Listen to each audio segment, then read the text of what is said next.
गुरुर्ब्रह्मा गुरुर्विष्णू गुरुर्देव महेश्वरा गुरु साक्षात् परब्रह्म तस्मै श्री गुरवे नमः। शंकरं शंकराचार्यं केशवं बादरायणं सूत्रभाष्यकृतौ वन्दे भगवन्तौ पुनः पुनः। विचार सागर रहस्य तरंग 6वा, हेडिंग पहिले, पाठ क्रमांक 68। श्री गुरु सच्चिदानंदाय नमः। कनिष्ठ अधिकाऱ्याच्या उपदेशाचा प्रकार। लक्षात आलं का? चौथ्या तरंगामध्ये उत्तम अधिकाऱ्याचा आणि 5व्या तरंगामध्ये मध्यम अधिकाऱ्याच्या उपदेशाचा प्रकार सांगितला। कशाला होतो?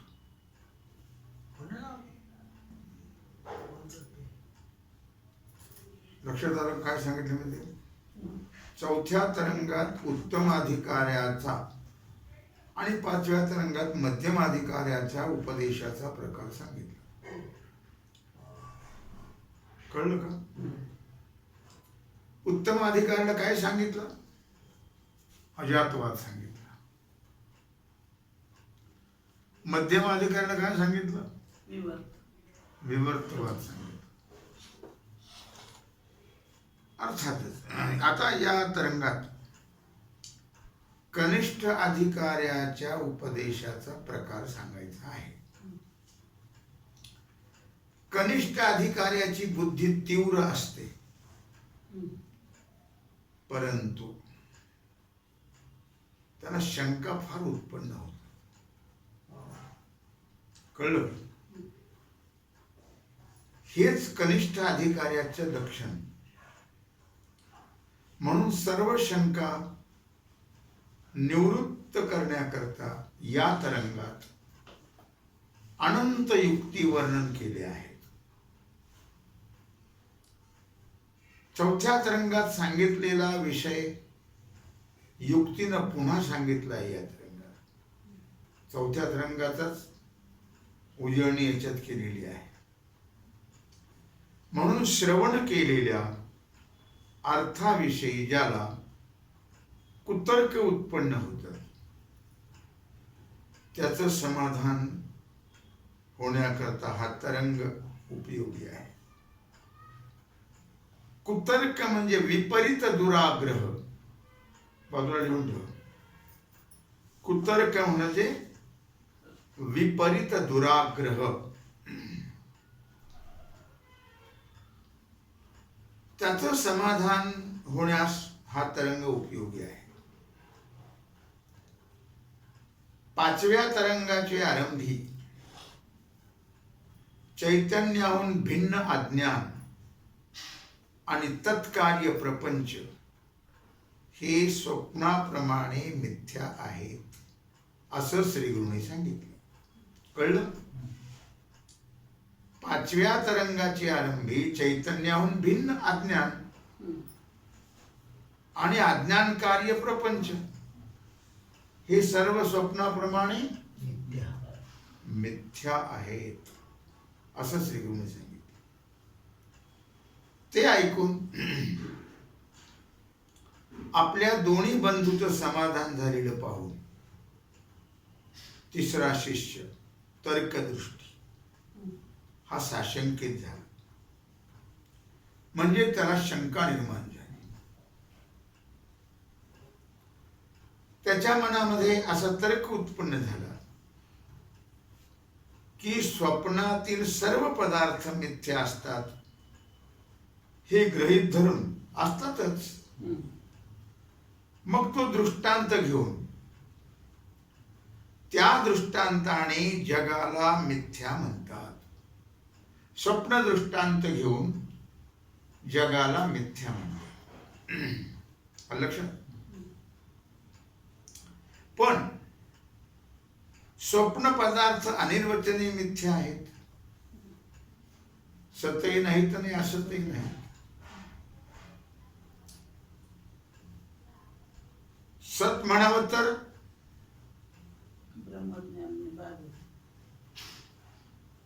त्याला कशाला ब्रह्मज्ञान पाहिजे? जाग झाला की बाद होत त्याचा. आणि असत म्हणावं तर दिसतात. कळलं का? असं निश्चित ठरलं नाही. याकरता सर्व लोकांच्या अनुभवाप्रमाणे सत्य जागृत व्यवहाराचा दृष्टांत करून, जागृतीला सत्य समजतात का? स्वप्नाला मिथ्या. व्यवहार, स्वप्न व्यवहार तरी सत्य ठरण्यास काय हरकत आहे? बघा आता, मग तर फार वाचलं असत. हा अभिप्राय मनात धरून स्वप्न व्यवहारात सत्यत्व ठरवण्याविषयी तर्कदृष्टी शंका करतो. स्वप्न व्यवहाराला सत्यत्व ठरवण्याविषयी, स्वप्न व्यवहाराला तर्कदृष्टी आता शंका करतो. कळलं? कोण तर्कदृष्टी? कनिष्ठ अधिकारी. उत्तम, मध्यम, कनिष्ठ.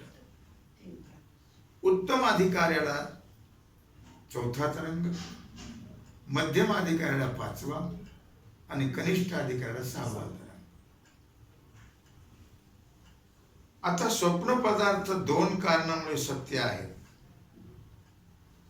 शंका घेतली. नैयायिकांचं मत आहे. शिष्यानंद महाराज, स्वप्नात जे पदार्थ प्रतीत होतात ते सत्य आहेत असं मला वाटतं. त्याची दोन कारण. स्वप्नातली पदार्थ सत्य वाटण्याची दोन कारण. भाषा लक्षात येते ना? भाषा लक्ष कळतं ना? शब्द काय म्हटलं त्याने? स्वप्नात जे पदार्थ प्रतीतीला येतात ते सत्य आहेत असं मला वाटतं. त्याची दोन कारण सत्य वाटण्याची. जागृतीत जे पदार्थ, पहिलं कारण, जागृतीत जे पदार्थ प्रतीत होतात त्यांचं स्वप्नामध्ये स्मरण होत. काय म्हणतात ते? जागृतीत जे पदार्थ प्रतीत होतात त्यांचं स्वप्नात स्मरण होत, आठवण होत. ज्या पदार्थाचं स्मरण होतं म्हणजे आठवण होते जागृत स्वप्नात, ते जागृतीतील पदार्थ सत्य आहेत की नाही? म्हणून स्मृती ज्ञानाचे विषय जे स्वप्न पदार्थ ते सत्यच आहेत. तो म्हणतो जे पदार्थ जागृतीत अत्यंत अज्ञात असतात, कळतच नाही, त्यांचं स्वप्नामध्ये स्मरण होत नाही. ज्ञात पदार्थ असंच होत. किंवा दुसरी शंका, दुसरं कारण, स्वप्न अवस्थेत लिंग शरीर स्थूल शरीर सोडून बाहेर जातं. लिंग शरीर म्हणजे काय होईल? लिंग शरीर काय रे? लिंग शरीर सूक्ष्म शरीर. काय? स्वप्नामध्ये लिंग शरीर स्थूल शरीर सोडून बाहेर जाते. दुसरं कारण, आणि बाहेर असलेल्या सत्य पदार्थाला पाहते. म्हणून स्वप्न पदार्थ सत्यच आहे. कळलं का? स्वप्नावस्थेमध्ये सूक्ष्म शरीर म्हणजे लिंग शरीर हे स्थूल शरीरातून बाहेर जाते आणि बाहेर असलेले सत्य पदार्थाला पाहते, म्हणून स्वप्न पदार्थ सत्यच आहेत असं मला वाटतं. एकंदरीत स्वप्न हे जागृत पदार्थाची स्मृती म्हणावं किंवा स्वप्नात अंतःकरण बाहेर जाऊन अंतःकरण सत्य पदार्थाला पाहते असं म्हणावं. या माझ्या समजुतीत काही चूक असल्यास ती कृपा करून सांगावी अशी विनंती आहे.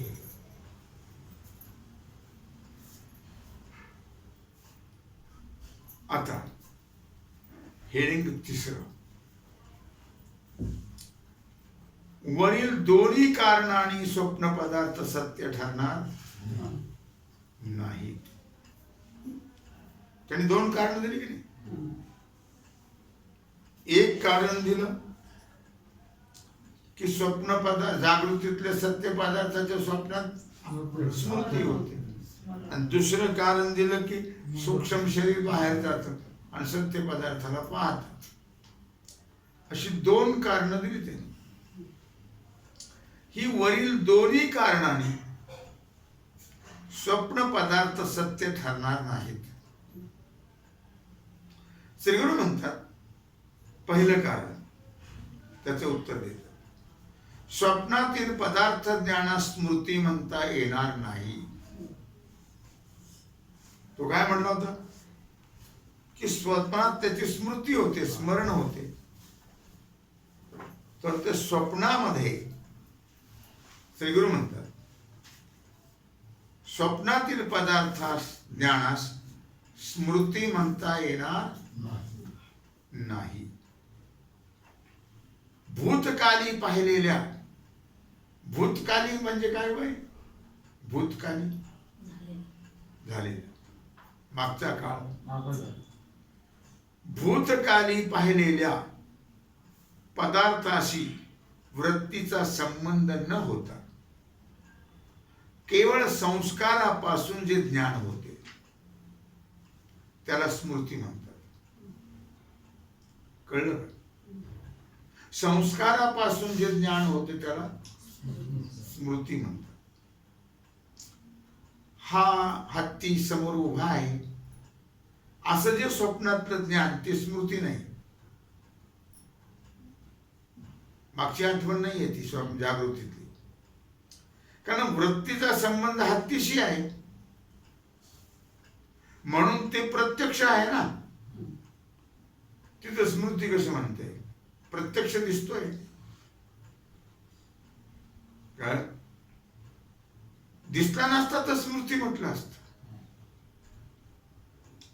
तसं स्वप्नामध्ये हा हत्ती पुढे उभा आहे, हा पर्वत आहे, ही नदी आहे असं प्रत्यक्ष ज्ञान असतं की नाही, म्हणून त्याला स्मृती म्हणता येणार नाही. स्मृती ज्ञानात विषय सन्मुख नसतो, कळलं? फक्त संस्कार असते विषयाचे, समोर विषय नसतो स्मृती ज्ञानामध्ये. दुसरं कारणाचं उत्तर, शिवाय जागृतीत ज्यांचं ज्ञान असतं त्याचं स्वप्नात ज्ञान होतं असा नियम नाही. लक्षात आलं? प्रत्यक्ष ज्ञान अभिज्ञारूप आणि प्रतिविज्ञारूप असं 2 प्रकारचं आहे. अभिज्ञारूप म्हणजे काय रे? अभिज्ञा, अभिज्ञा, अभिज्ञा, अभिज्ञा, मागची आठवण नाही काय? अभिज्ञा का म्हणतो आता? अभिज्ञा कशी? प्रतिविज्ञा आहे ना पहिली. मागची आठवण इथं काय म्हटलं त्याने? काय? प्रत्यक्ष ज्ञान. वृत्तीचा पदार्थाशी आपल्या वरची प्रत्यक्ष ज्ञान अभिज्ञारूप असं म्हणतो, विचारतोय मी. अभिज्ञा म्हणजे काय व प्रतिभिज्ञारूप असं दोन प्रकारचं आहे. अभिज्ञा मग स्मृती जाणूनच म्हटलं दोन सांगितले ना. प्रत्यक्ष प्रतिज्ञा बरं, माझ्याकडे 5 नंबर चुकला नाहीये. नाही त्यांनी त्यांनी दिले. वृत्तीचा पदार्थाशी संबंध होऊन जे ज्ञान होते ते अभिज्ञारूप प्रत्यक्ष, हं. आणि पूर्वज्ञान संस्कारापासून आणि इंद्रिय संबंधापासून जे ज्ञान होते त्या ज्ञानाला प्रतिभिज्ञारूप प्रत्यक्ष असं म्हणतात. काय आपल्याला हे शब्द गेलेलेच माग. जसा पूर्वी पाहिलेला हत्ती तोच हा हत्ती आहे असं ज्ञान होते. आधी काय झालं, मागची आठवण नाही झाली. आणि तेच प्रतिभिज्ञा प्रत्यक्ष, यात पूर्व हस्ती ज्ञानाचा संस्कार आणि हत्तीशी नेत्राचा संबंध हे प्रत्यक्ष प्रतिभिज्ञेचे हेतू आहेत. अभिज्ञा म्हणजे मागची आठवण, प्रतिभिज्ञा म्हणजे प्रत्यक्ष ज्ञान. म्हणून संस्कारजन्य ज्ञानापासून फक्त स्मृती होते, स्मृतीच होते. मागचे जे संस्कार ते अंतःकरण आहे त्याच्यापासून फक्त आठवण, स्मृतीच. असा नियम नाहीये म्हणतात ते. प्रतिभिज्ञा प्रत्यक्ष ही संस्कारजन्य आहे, परंतु त्याला इंद्रिय संबंध सहाय्यक आहे. डोळ्याने पाहिलं नाही काय, इंद्रिय संबंध सहाय्यक आहे त्याला. इंद्रिय संबंधाशिवाय फक्त संस्कारापासूनच जे ज्ञान होते त्याला स्मृती म्हणतात. तिथे इंद्रियाचा संबंध नाही. स्वप्नामध्ये हस्त्यादिकांचं ज्ञान संस्कारजन्य नाही, निद्रारूप दोषजन्य आहे. कुठलं? स्वप्नातलं. जे हत्ती वगैरे पाहिले जातात, पर्वत वगैरे, ते संस्कारजन्य नाहीये, निद्रा रूप दोषजन्य आहे. हस्त्यादिकाप्रमाणे स्वप्नात कल्पित इंद्रिय आहेत. स्वप्नामध्ये कल्पित इंद्रिय आहे, म्हणून त्यांचं ज्ञान इंद्रियजन्य आहे. जरी स्वप्न पदार्थ साक्षीभाष्य आहेत, स्वप्नस्थ पदार्थ साक्षी करून प्रकाशित होतात ना. इंद्रियजन्य ज्ञानाचे विषय नाही आहेत, कारण इंद्रिय तिथं नसतात, लुप्त असतात. हे खरे आहे. तथापि अविवेकाच्या दृष्टीने स्वप्नाचं ज्ञान इंद्रियजन्य आहे असं आम्ही म्हटलं आहे. अविवेकाच्या, कळलं, दृष्टीने म्हटलंय. स्वप्नातलं ज्ञान इंद्रियजन्य आहे. इंद्रिय तिथे लुप्त असतात. या सर्व विचाराने जागृत पदार्थाची स्मृती स्वप्नात होत नाही. तो काय म्हणा, स्वप्नात जागृत पदार्थाची आठवण होती, स्मृती होते स्वप्नामध्ये. म्हणून ते म्हणले स्मृती स्वप्नात होत नाही. कशाचीच आठवण होत नाही जागृत पदार्थाची. झोपेत असतो तो, गाढ झोपेत स्वप्न पडतं काय कधी, का चालतं चालतं पडते, गाढ झोपेमध्ये. शिवाय झोपेत कशाची स्मृती नसते, तर झोप लागते. स्मृती असेल तर झोप लागणार, जोपर्यंत स्मृती आहे तोपर्यंत झोप लागत नाही. उघड आहे. शिवाय पुरुष जागा झाल्यावर असं म्हणतो की स्वप्नात मी हस्त्यादिक पदार्थ प्रत्यक्ष पाहिले. जर स्वप्न स्मृती असेल तर स्वप्नात मला हस्त्यादिकांचं स्मरण झालं होतं असं म्हणेल की नाही. का प्रत्यक्ष दिसतं असं म्हणेल? नाही. स्मरण. पण तसं कोणीही म्हणत नाही. म्हणूनही जागृत पदार्थांची स्वप्नामध्ये स्मृती नाही. शिवाय जागृतीमध्ये जो पाहिलेला किंवा ऐकलेला पदार्थ असतो, जागृतीमध्ये जो पाहिलेला किंवा ऐकलेला पदार्थ असतो त्याचं स्वप्नामध्ये ज्ञान होतं, हाही नियम बरोबर नाही. हेही म्हणणं बरोबर नाही. स्वप्नामध्ये असं विलक्षण पदार्थ प्रतीत होतात की जे सर्व जन्मात कधी पाहिले नाहीत किंवा ऐकले नाही. म्हणून त्यांचं स्वप्नातील ज्ञान स्मृती नव्हे, जागृतीत पाहिलेल्या पदार्थाची आठवण होते. शिष्य म्हटलं, महाराज त्या विलक्षण पदार्थाच्या स्वप्नातील ज्ञान पूर्वजन्माच्या ज्ञान संस्काराने होईल. त्यांनी बुद्धी लढवली. आता याच जन्मातील ज्ञान संस्काराने स्वप्नात स्मृती होते असं माझं म्हणणं नाही. फिरवलं काय? कारण कोणाचीही प्रवृत्ती अनुकूल ज्ञानाने होते. बालकाची स्तनपानाकडे जी ठिकाणी जी प्रवृत्ती, प्रथम प्रवृत्ती होते ती जन्मांतरीच्या बनवलं त्याने, जन्मांतरीच्या स्तनपानाच्या अनुकूल ज्ञानाने होते. म्हणून या जन्मातील अज्ञात पदार्थाचीही अन्य जन्माच्या ज्ञान संस्काराने स्वप्नामध्ये विलक्षण ज्ञानाची स्मृती संभवेल. बदललं त्याने. या जन्मात नाही, मागच्या जन्मात. श्रीगुरु काही तुझ्यापेक्षा अगोदरचे आहेत. श्रीगुरु म्हणतात हे म्हणणे बरोबर नाही. कारण एखाद्याला आपल्या मस्तकाचा छेद आपण आपल्या डोळ्याने पाहिलेलं स्वप्न पडतं.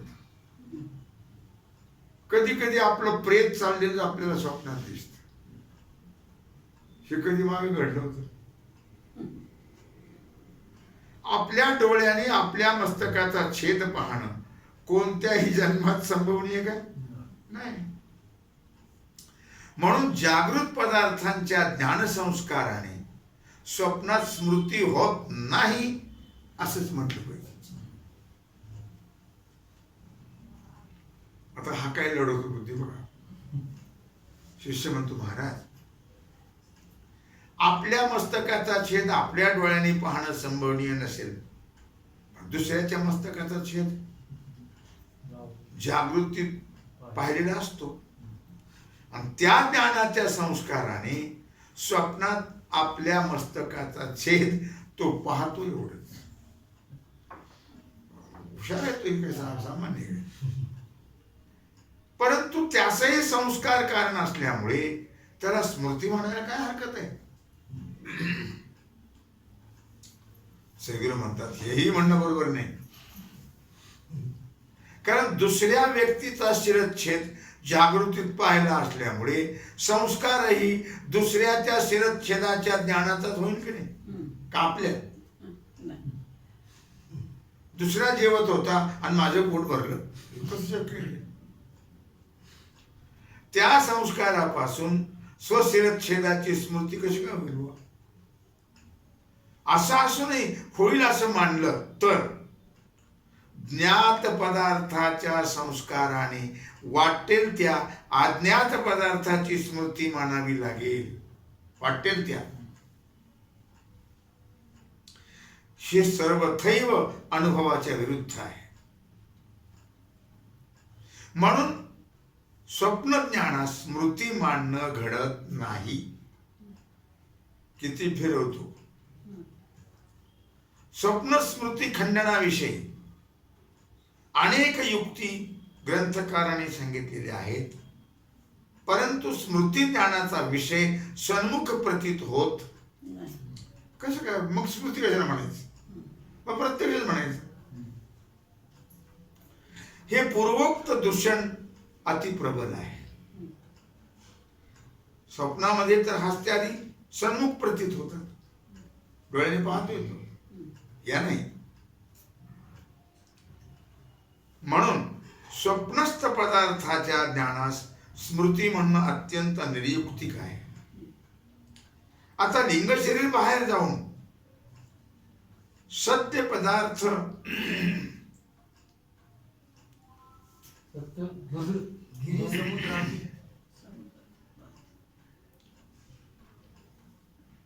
काय म्हणतात, आता लिंग शरीर बाहेर जाऊन सत्य गिरी समुद्राधिक पाहते, या शंकेचं समाधान सांगतो ते असं.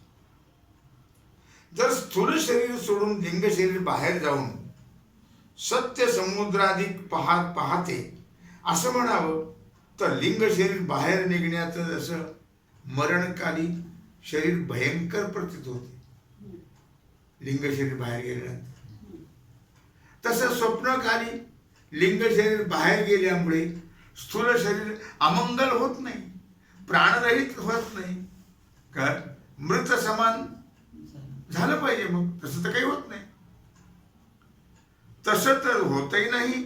स्वप्नकाली स्थूल शरीर प्राणासहित असून मंगलरूप असते, मृत समान भयंकर दिसत. म्हणून स्थूल शरीर सोडून लिंग शरीर स्वप्नावस्थेत बाहेर जात नाही. आता चौथं हे, प्राणाशिवाय अंतःकरण.